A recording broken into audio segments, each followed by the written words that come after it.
I'm used to being alone, you know. But try waking up on a Christmas morning, cloudy, foggy, no little children running around, streets empty. And it's like your heart becomes very empty. So does your mind. It's like your mind just doesn't want to work. In other words, you're in prison without bars. Man, I'll tell you, I've got some really bad memories, nightmares, and I still don't sleep at night. I always had to sleep with one eye open. One eye open, man.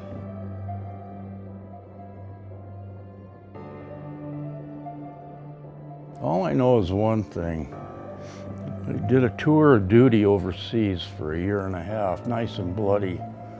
I did 5 years on the streets. It was worse.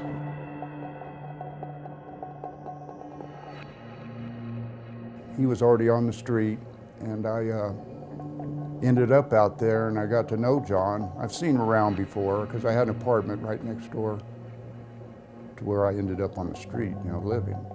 And we just got along, watched each other's back, you know, tried to take care of each other as much as we could.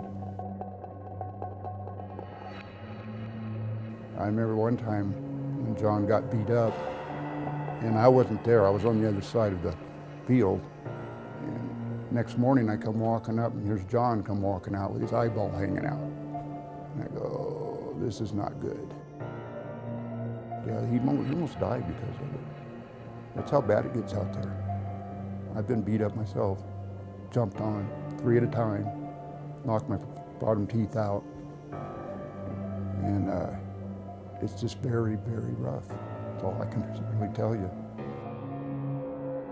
I've experienced a lot of horrible things in my life. That 5 years on the streets, it was horrifying. That's all I can tell you.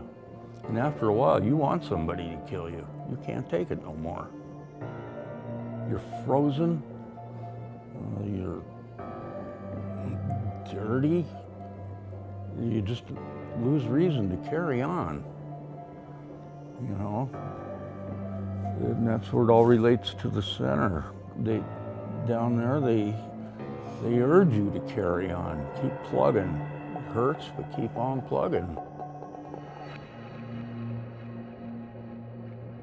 It's a harbor. It's a place to dock and get your bearings turned around, where the magnet points north again, not south.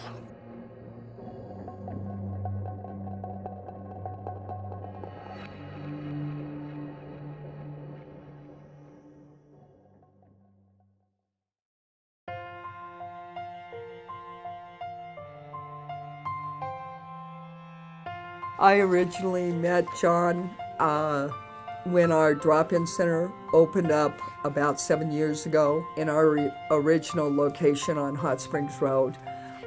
He came in for coffee often. Then when our center had to abruptly move, I lost contact with John. I ran into John in front of Safeway a couple of years later and started talking to him a little bit about what his needs were so that he could get off the streets.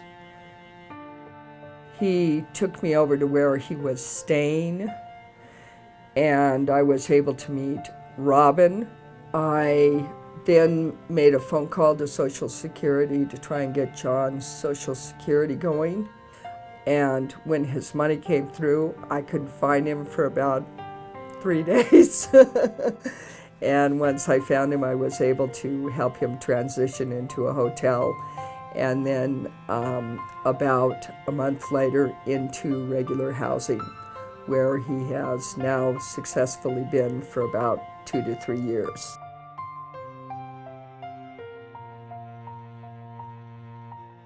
Our CIL and Dewdrop-In's mission is to provide a better quality of life for people with disabilities in our community. The Dewdrop-In helps people with paperwork, things such as Social Security paperwork, housing assistance, and that can include the deposit program, energy assistance, a lot of programs people aren't aware of. They also help with advocating for people in the community. I would say I get probably 3 to 4 people a month off the streets, and some months I do more and some months I may do less. Basically, we barely get by each month, and it's hard, but it's really well worth it. It's a blessing. That center is a blessing, and it needs to stay open.